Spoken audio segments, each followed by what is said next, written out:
Town යනවද? මම රිකිලගස් කරේ යනවා පුතේ. මෙතන නම් කොච්චර දුරද රිකිලගස් කරේ? කිලගස් කරට kayak kotiannya nih. බස් තියනවද? ඔව් පුතේ බස් එක. මේ තමයි මේ අපි එනකොට දැක්ක අර පොඩි වතුර පාර. මේ තියෙන්නේ.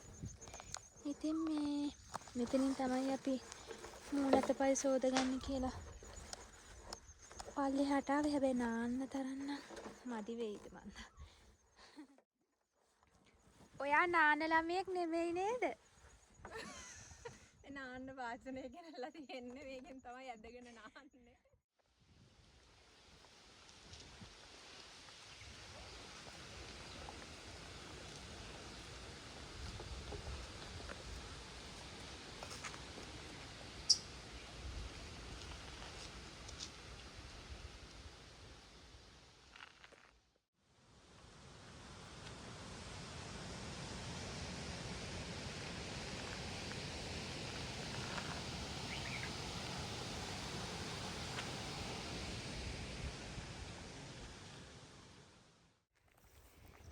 හායි අද පොඩි ගමනක් යන තමයි මේ ඇවිල්ලා ඉන්නේ.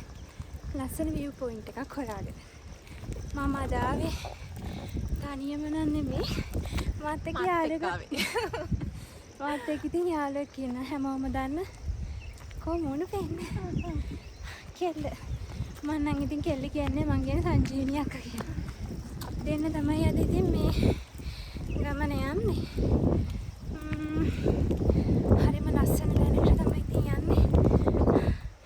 පේනවනේ.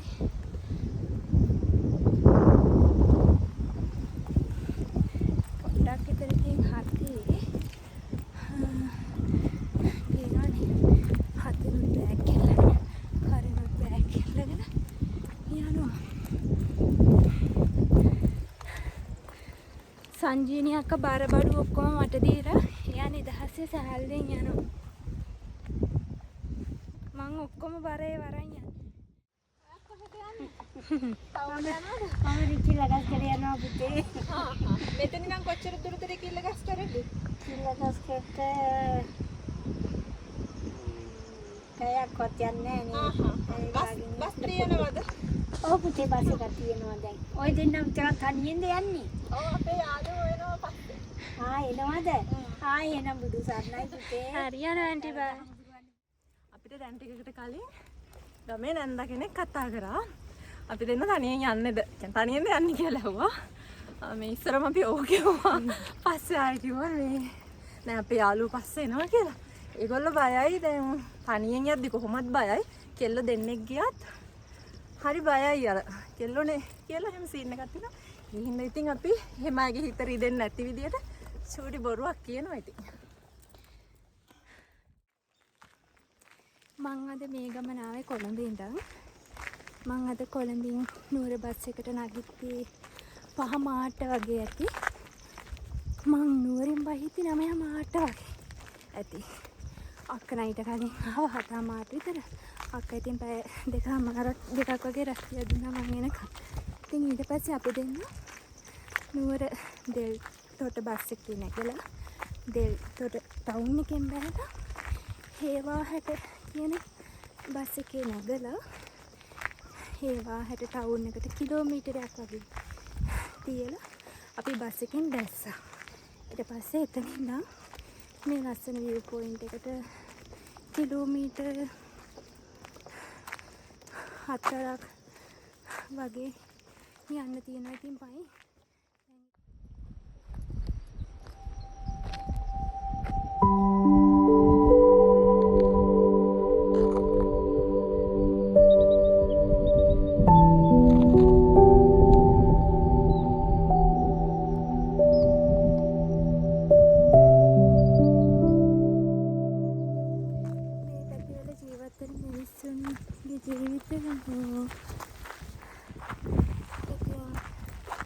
කටුකයි ඇත්තටම කිව්වොත්. මොකද හරි දුෂ්කර පැත්තක්. ඉතින් ගොඩක් අය සාමාන්‍ය බස් එකට වගේ යන්න සෑහෙන පයින් යනවා මේ හැමෝටම ඉතින් එක වගේ සුන්දර නෑ.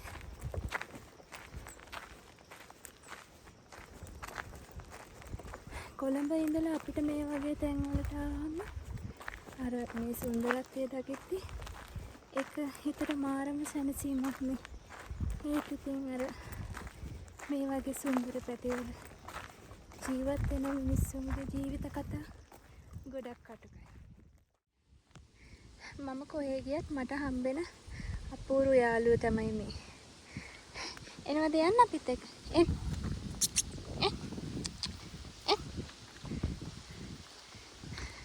එන්න කුකු. මේ මිනිස්සු මේ මං හිතන්නේ මේ ගිනි තියලාද කොහේ. ඉතින් මේ වගේ කඳුකර ප්‍රදේශවල ඉතින් ගිනි තියෙන එකත් එච්චර හොඳ දෙයක් නෙවෙයි. ඉතින් ගොඩක් නාය යන ප්‍රදේශ නිසා ගිනි තියෙන එක ඉතින් ඇත්තටම හොඳ නෑ. නාය යන්නත් එක හේතුවක් වෙනවා කැලෑ ගිනි තියෙන එක. අද ඉතින් ලස්සන ගමනාන්තයක අවසානයට ඇවිල්ලා ඉන්නේ. ඉතින් හරිම සුන්දර view point එකක්. හරිම ලස්සන පරිසරයක්. ඉතින් මාලට පේන විදිහ මාරම ලස්සනයි. මහන්සිය කොහෙන් ගියාද කියලා නෑ. අන්න අර ඈතින් පේන ලස්සන නවාතැන්පලට තමයි අද මම ආවේ. ඉතින් අක්කනම් ගිහිල්ලා අද අපි දෙන්නගේ නවාතැන්පල වෙන්නේ අර ඈතින් පේන ගහ පාමුල. ඉතින් හරිම ලස්සනයි. මේ වටේටම මාරම ලස්සන view එකක් තියෙන්නේ. ඒක මාරම ලස්සනයි.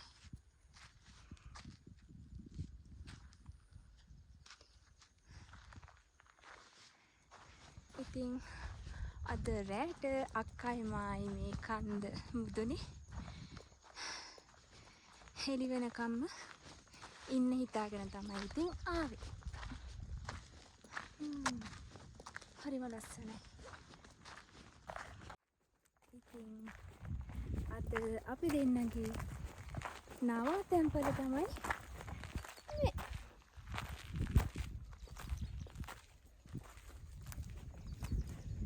මරු නේද ප්ලේස් එක? මට වෙන්නා ආවා. ඔයා සුද්ධ කරන්න මම බලන් ඉන්නවා. මම වීඩියෝ කරන්නම් ඔයාගේ ෆෝන් එකෙන් අපේ ඉතින් කට්ටිය මෙතනට ආවිල්ලා ආපු වනසල වගේ නේ. විනාශ කරලා තියෙන ඇත්තම නේ. මේ තියෙන අපි අය කැම්ප් කරන්න ඇවිල්ලා මෙතෙන්ට කරලා තියෙන විනාශය. ඉතින් අක්කයි මායි ආපු ගමන් කරේ ටෙන්ට් එකක් ගහන එක පැත්තකින් තියලා මෙතෙන් අස් කරන්න ගත් එක.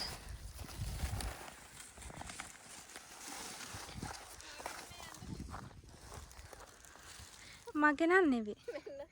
ඇඳුමක් දාලා ගිහිල්ලා තියෙනවා. ඇත්තමයි මේ මන් දන්නේ මිනිස්සු මොන හිතකින්ද මේ වගේ අපරාධ වැඩ කරන්න කියලා. ලස්සන විඳලා ඒ මතක විතරක් අරන් යන්නේ නැහැ. එතන විනාශ කළා. තව මිනිස්සෙට එන්න බැරි වෙන විදිහට වැඩ කළා තමයි ඉතින් යන්නේ. අපේ මිනිස්සු ඉතින් හරි වෙනස්නේ. අපි දෙන්න ඉතින් ආපු ගමන් අපිට පුළුවන් චක එකතු කළා. මෙතන ඉස්සෙල්ලාම සුද්ධ කරගන්න තමයි දැන් මේ හදන්නේ.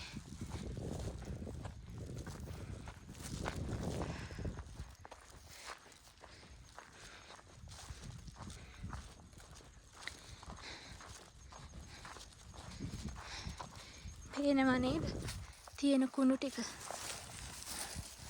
කොච්චරක්නම් කුණු දාලා ගිහින්ද කියලා මිනිස්සු. මේක ගිනි තියන්න තියෙනවා. ඔව් ඒකට වතුර එකක් ගත හැකිනේ. ඉතින් මේ වගේ ලස්සන තැන් මෙහෙම විනාශ වෙනකොට ඇත්තට මට නම් මාර දුකයි. මේකෙන් වෙන්නේ තවත් කෙනෙක් ඉතින් අර මේ සුන්දරත්වය දකින්න තියෙන එක නැති වෙන එක.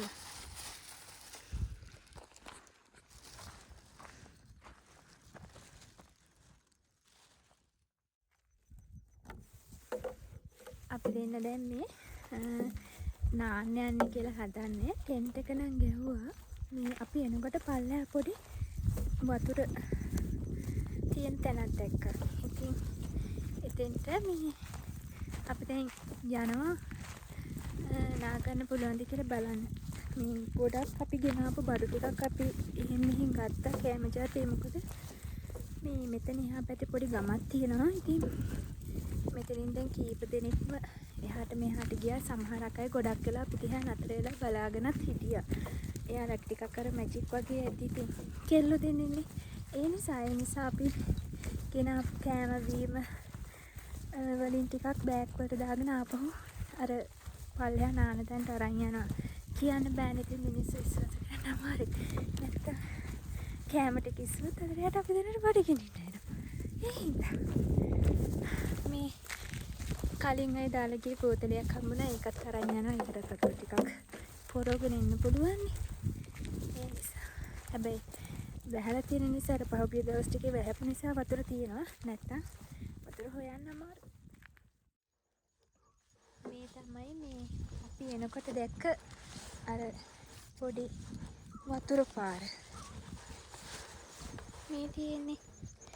ඉතින් මේ මෙතනින් තමයි අපි මූණත පය සෝදගන්නේ කියලා පල්ලෙහාට ආවේ. හැබැයි නාන්න තරන්න මදි වෙයිද මන්ද. කමක් නෑ. අපි දැන් මෙතන මූණත පය හොදගෙන උඩහට යනවා. ඔයා නාන ළමයෙක් නෙමෙයි නේද? නාන්න වාසනය ගෙනල්ලා තියෙන්නේ. මේකෙන් තමයි ඇදගෙන නාන්නේ. එයා නාන්නේ කවදාවත් කැම්පින් ගියාම හඩ වගේ ඉන්න එක්කනේ. ඔය හඩි. බොරු කියන්නේ යන්නේ.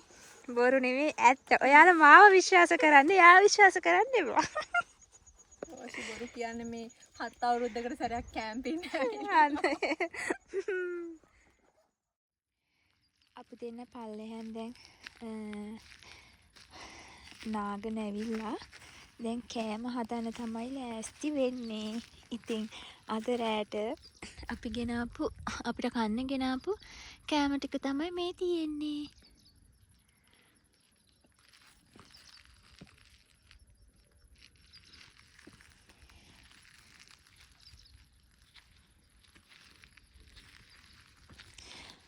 අපි දැන් උයන්නේ මොනවද රෑට? බත් හදලා ඊට පස්සේ අපි තව සෝය එකක් ගෙනාවා. ඒකත් හදනවා. සොසේජස් තියෙනවා. තව මොටයි තියෙනවා. අද මේ රෑට මේ ඔක්කොම කෑම කනවද ඔයා? මම ඉන්නවා කියන්නේ කොහොමද ඔය ඉතුරු වෙන්නේ? හෙට උදේට දිනවත් එක කනවා. මම කෑම දාසියෙක් එක්ක ඇවිල්ලා තියෙන්නේ. හින්දා බය වෙන්න දෙයක් නෑ. මේ ටික ඔක්කොම කන්නයි තියෙන්නේ. අපි දැන් කන්න තමයි හදන්නේ. මේව තමයි ඉතින් අපි අද රෑට කන්න හදාගත්තේ අක්කයිමයි. අපි ගිනි මැලෙත් පත්තු කරා. සීතල නම් වැඩි ගොඩක්ම. එහෙනම් ඉතින් අපි කන්නයි දැන් යන්නේ. මේ වෙලාව නම් ගොඩක්ම සීතලයි. මම පොඩ්ඩක් එළියට ආවා. ඉතින් කොහොමද වටපිටාව පේන්නේ කියලා බලන්න. ඉතින් අර ලස්සන කඳුවල දැන් පේන්නේ චුටි චුටි බලිප්පත් වෙනවා. ගෙවල් වල ලයිට් දාලා හරිම ලස්සනයි. ඉතින් මට නම් දැන් හරිම සීතලයි. ඒ හින්දා ඉතින් දැන් අපි කෑම හදලා තියෙන්නේ. ඒවා කන්නත් ඕනි. කාලේ එහෙනම් ආයි උදේට හම්බෙමු.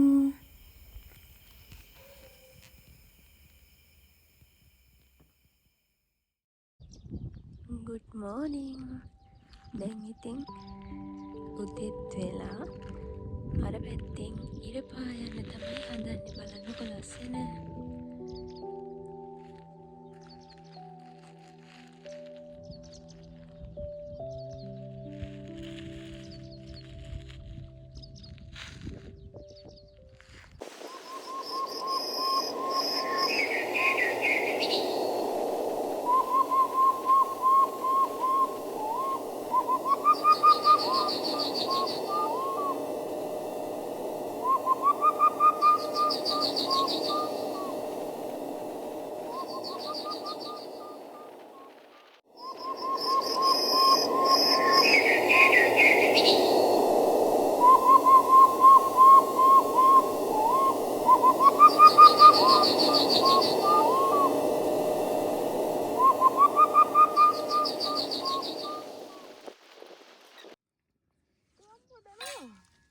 මේ කුක් වැඩේ ඔන්න අක්කට බාර දුන්න. දැන් ඔන්න කිරි එකක් හදලා දෙන්න යන්නේ මට. කාලා ටෙන්ට් එක ඇතුළට ආවට පස්සේ සීතලයි කියලා තාම එළියේ දුන්නා.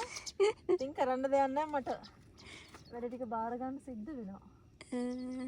දැන් අන්න අර බිස්කට් පැකට් දෙකක්ම අරගෙන තිනේ දෙකම කනවලු අත දවසට. මේ උදේ දවසට මේ තේ බොන ගමන් මට එකක්වත් දෙන්නෙත් නැන්නේ. කමන්නේ ඉතින් මං කීතියක විතරක් බොනවා. අපි දැන් තේ එකක් හදලා අයියෝ වතත් පුච්ච ගන්නන ලේන්සු කොකෝ. ඒක හොයන්න කම්මැලිය. වැඩක් නෑ මේ චිප් හරිම කම්මැලි චිප් කෙනෙක්. අපි දැන් කිරි එක බීලා මෙතන අස් කළා තචුට්ටෙන් යන්න තමයි හදන්නේ. දැන් ඉතින් අක්කයි මායි මේ ලස්සන පාරාදීසයට සමුදීලා යන්න තමයි හදන්නේ. මේ මම පොඩ්ඩක් පල්ලෙහා පැත්තට ආවා. ඔයාලට අර පැත්තෙන් පේනවත් දන්නේ. ඒ පේන්නේ වික්ටෝරියා ජලාශය. ඉතින් ඒකේ පොඩි කොටසක් මේ view point එකට පේනවා. ඉතින් හරිම ලස්සන තැනක්. ඉතින් කිසි ප්‍රශ්නයක් නැතුව අපි කැම්පින් කරා. අපිට ප්‍රශ්නයක් වුණේ නැහැ. හිතට ඉතින් මාරම නිදහසක්. ඒක වචන වලින් කියන්න අමාරුයි. ඉතින් ඔයාලත් එන්න. අර ඈතින් පේනවනේ යාළුවෝ දැන් තමයි එන්නේ කට්ටිය. මේ ඊයේ එක්කෙනෙක්වත් ඊයේ හවස බව් එක ඇවිල්ලා ඉඳලා ගියා. ඊට පස්සේ ආවෙම නෑ. අපි උදේ කෑමට හදාගත්ත නූඩල්ස් එකක් නේ 3 දෙනෙක් විතර ආවා. දැන් තමයි හට්ටිය එන්නේ. මම පල්ලෙහාට ආපහින් දෙක්කේ මේ මගේ පිටිපස්සෙන් එලන්න අරගෙන ඉන්නවා. ඉතින් ඔයාලත් එන්න මේ ලස්සන පාරාදීසෙ දකින්න. ඉතින් මාරම ලස්සනයි.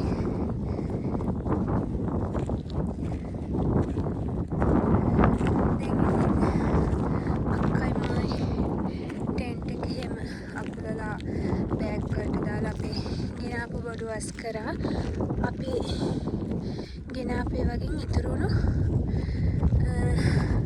අහක දාන්න ඔක්කොම මම ගිනි මැලේට දාලා ගිනි තියලා ඒ ටිකත් පිරිසිදු කරා. අපි එනකොට මෙතන තනිකරම මේ කුණු වලින් පිළිලන්නේ තිබුණේ. ඒ ඔක්කොම අපි හවස අස් කරලා ගිනි තියලා අපි ගෙන ආපුවා අස් කරලා ඒ ඔක්කොම ගිනි තියලා දැන් ඉතින් මේ ලස්සන view point එකට සමුදීලා යන්න තමයි හදන්නේ. ඉතින් හරිම ලස්සන තැනක්. අර පැත්තෙන් නිකන් ලාවට වගේ දේදුණු ඡායාවක් වගේ පේනවා. හැබැයි කැමරා කරනම් පේන්නේ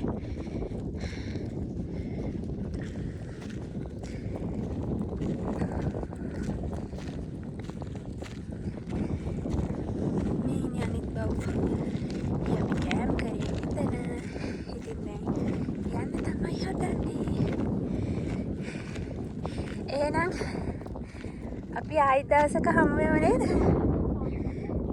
එහෙනම් ගිහින් එන්න. බයි.